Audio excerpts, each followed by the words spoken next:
Hey! It's bright and early May today. Sorry to let you guys down, but it's a cold winter day in late December. Oh, who cares, Frey? They're not here to listen to you and your blabber about the weather. They're here to listen into today's brand new segment, in which we're reviewing events from this year. And we're calling it Memories from the past 365 days. Year review. It's rewind time. I guess today doesn't count because it's the morning, so the title is wrong. What do you know? Dev said something smart for once. Well, a man's gotta take any chance he gets. Speaking of chances, right at the start of this year, the government took a big chance with the branch of government which they're calling the Department of National Defense. The public was overjoyed with the news that a long overdue need was finally being met. They're viewing Mr. Mackenzie King as a proactive politician for once, and even considered building a school named after him. However, the critics were skeptical about this play by the Liberals, as they said the budgeting was being awkwardly split, which might cause a fall in the efficiency of the Defense Department as a whole. Well, who cares about what the critics say? They get paid for writing words on paper. Don't we get paid for saying the words they write? But you see, talking actually requires skill. Okay, Dev. Whatever you say. Anyways, Mr. Mackenzie King had another meal to deal with on his plate. He and the rest of Congress decided to make smoking marijuana illegal. That hurt me in the feelings when news of that came out. I remember the day like it was yesterday, April 23rd, 1923. Congress passed a bill prohibiting the use of recreational marijuana. Chill out, it wasn't that serious. Don't you get in the way between a man and his weed. Never mind that. 1923 was the year that Canada was awarded recognition on the world stage. Our very own Canadian scientists were awarded a Nobel Peace Prize for science for their creation of insulin. Good men they are, looking out for the greater good, unlike us. Hey, who else is going to give the daily dose of news to the public? If not us, it's going to be channel 43.5 with the weather, and nobody wants to listen to the weather. Am I right, listeners? I'm sure the listeners are getting tired of listening to this political mumbo-jumbo. Let's give it over to the Jot and Zuhair duo to entice our audience with more useful knowledge. Thanks for the introduction, Bray, and hello Toronto! I'm your host Zuhair, and beside me is Ja, and you're listening to Fast Facts. This is part of today's segment where we provide you with the best wisdom in town, the knowledge of useless facts. Hey Zuhair. Yeah, buddy. You know that Sweden is practically 5 years behind Canadian technology? Oh boy, sure I do. Well, you better cut the sarcasm, because Sweden just sold their first domestic refrigerator. No way, are they that behind? To think they were slow. If you were to compare them to the race the United States is running, they're no more than a snail. Oh yeah, I remember hearing about that in April. Edwin Armstrong built the world's first portable radio. But I bet you didn't know that he gave his new invention as a honeymoon gift to his newlywed wife. If I were his wife, I'd slap him silly and leave him because that's one horrible honeymoon present. If you were his wife, you'd be regretting your decision to leave him, because he made a fortune of selling his new product. Well, I'll be damned. That's one lucky goof. Do you want to hear about someone else who was utterly unlucky this year? I'm thinking you're talking about yourself. Not me. I'm talking about the U.S. President Warren Harding. Didn't he visit Canada? To all the viewers out there, and Zuhair, he is the first president to visit the Canadian Parliament.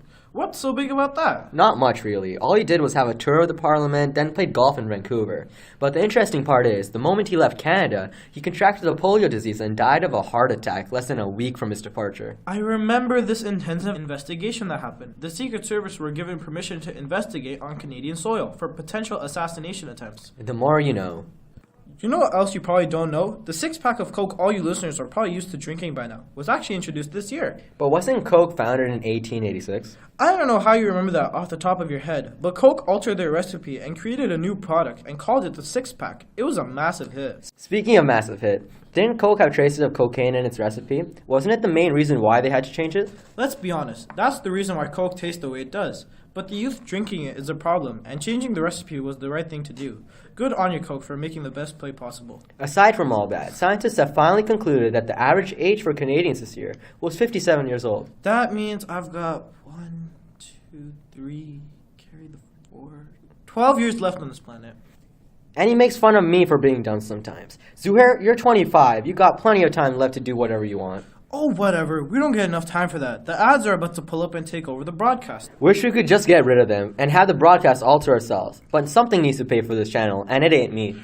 Just remember to call the number 416-420-9720 if you want to have a chance at being in our show later on. See you in a bit. Bye-bye.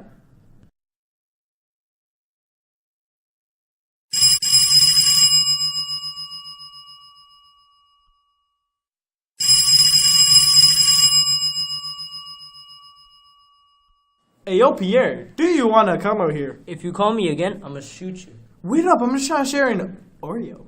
Did you say Oreo? Yeah, they changed it up. You can twist it now. Whoa! Hold up, I'm gonna come outside real quick. Oreo, the best cookie you can eat.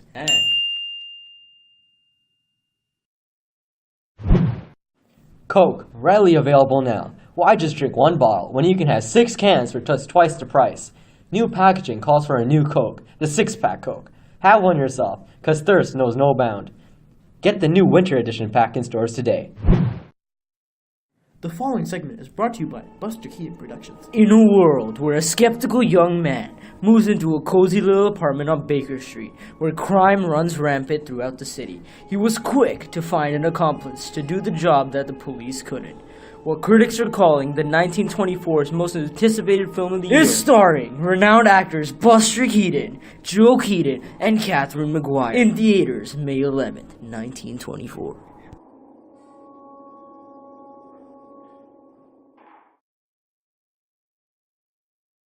Introducing the new electric iron by Ace. Forget using your old raggedy steam irons. Now you can iron like a pro. Don't you hate the rust stains that old irons leave in your clothes? Well, fear no more. Go get yourself an electric iron right now. This message was brought to you by Ace. Are you tired of dealing with bugs haunting your bed? Leaving you with bites after a good night's sleep? Well, deal with it no further, because I've got the product for you. The Lysol Bug Repellent has more repelling range than the next leading brand. Sleep without a fret, because Lysol will beat the bugs while you sleep soundly. Beware of the following cautions while using this product. Side effects may include rabies, AIDS, nausea, excessive sneezing, flaming lungs, wheezing, and if you grow rashes, that's too bad.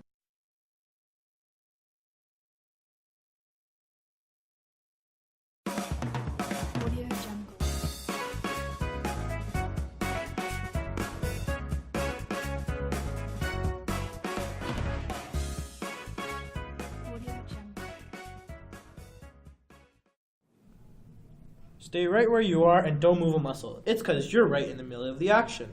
You know what that means? It's extreme sports time. Get ready, folks, for some intense talk on some extreme sports. Sure, 1923 was a great year with the Edmonton Grads winning 95% of their games in the World Basketball Journey, showing the United States who's boss. We even had our very own Ottawa Senator, Cy Deneny, to be the NHL's all-time scorer. That might have been why the Senators won the Stanley Cup, bringing glory to the Canadian name. We even had our good friend Foster Hewitt make the first live radio broadcast of ice hockey. I'm sure he's listening into us right now. If he is, keep it going. Hey, Huey! Remember when all the baseball games were canceled on August 3rd? Apparently it was because of the passing of U.S. President Warren. That was a bit of a dull fact. Guess we better stop and leave the past behind. Why should we forget about such an amazing year? It's because it's about to rumble its way into the Canadian history books. Oh, I catch your drift. Canada is about to participate in the world's first Winter Olympics event in France. You heard it here first, folks. The world made a sporting event that was crafted to make Canada excel. Sports range from hockey to bobsledding. Team Canada is bound to bring home gold and make the country proud. You know that this is actually some exciting sports news that I'm looking forward to seeing. Wait no longer, because the first event of the Olympics is about to start on January 23rd, 1924, just 24 days from now. You know what else is 24 days from now? A winter storm. And oh boy, it's a doozy. Ja, why don't you, as our trusted weatherman, tell us more on that story? As I said, I don't think the weather is all that important, but the public needs to know what the public wants to know. Apparently, meteorologists are predicting a raging storm system is about to head straight for Toronto in about 2 to 3 weeks' time, so plan accordingly. You might think it's cold now at minus 15 degrees Celsius outside on this very Monday morning, but what experts are saying, the storm could bring winds up to 60 kilometers per hour, with a heavy snowfall expectation for about 45 centimeters. I think we have to move to our next part of the show. It's time for our viewers to give their opinions about this year. I'm getting a signal from our manager that people are lined up on the call line, and here is our first caller. Oh, hi. I'm so glad I was first. What's your name, ma'am? I'm Mary. Nice of you to be on the show, Mary. Well, how's your winter life going? It was going good until one of the anchors brought that petrifying news up about the storm. I hate snow. I'm sorry, ma'am. We're going to have to drop the call. There's a line of people waiting. Alright, bye! Nice lady show, isn't it? Alright, next caller. State your name and your favorite fruit. Hi, my name's Jerry. Hi, Jerry. Did you know the fruit of last year was the kiwi? I didn't. Anyway, what's your favorite fruit, Jerry? I like pineapples. Okay, Jerry. I think the connection is bad. Yeah, my cord line, it's broken. Alright, nice talking to you, Jerry. We have to move on now. Bye. Our next caller is named Harold, and he's a professor at the University of Toronto. Hey Harold, how's your winter break going? It's going great. As long as I'm away from the classroom setting, everything is fine.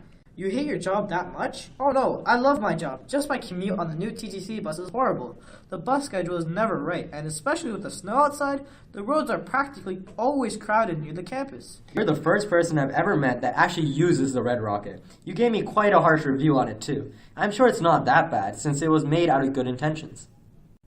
I've got something to tell you about the bus. It's that... Hello? Jerry? It's Harold. His name was Harold. How do you forget that? Well, it seems like our phone directory is full and doesn't seem to be working right now.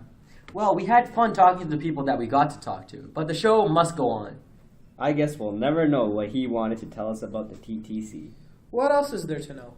It's a terrible scheme that the government tried to create to generate revenues. I think you got it all wrong. It helps those who don't have cars get around the city. Isn't that why we have legs? To help us move around? I'll have you know, my great-grandfather didn't have these fancy-smancy cars and red buses. Just look at me. He did a fine job at living life. I didn't know about that. You seem like a little different from an average Torontonian. Hey, play nice. This is a live radio broadcast.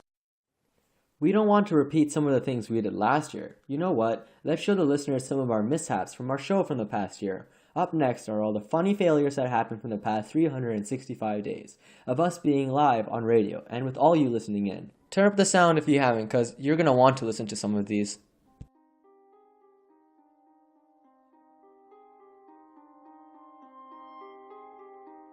However, the critics were skeptical about this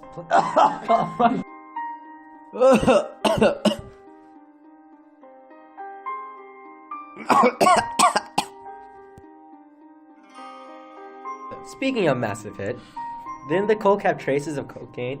Okay. Speaking of chances, right at the start of this year, the government took a big chance with the branch of government which they're calling... We gotta do that part. That hurt me in the feelings when news came out of that. That came out of what? What did it come out? Don't we get paid for saying the words they write? But talking actually requires... Oh, who cares, Fred? They're not here to listen to you or your blabber about the weather. They're here to listen to... Whatever. Whoa! Hold up! I'm gonna come outside real quick. I hate to inform everyone listening, but the show is nearing its end. Wait, can I end off the broadcast with a joke? Okay, here I go. Wait, someone stop him before it's too late. Is your refrigerator running? Yes. Well, unplug it before it gets too far. I can't believe it. You made a bad joke worse. That's all for now, folks. Hope you had a great morning and you have an even better day. It's -9 degrees outside, with a chance of snowfall at night. So don't forget to put on a coat before you leave the house. Bye-bye.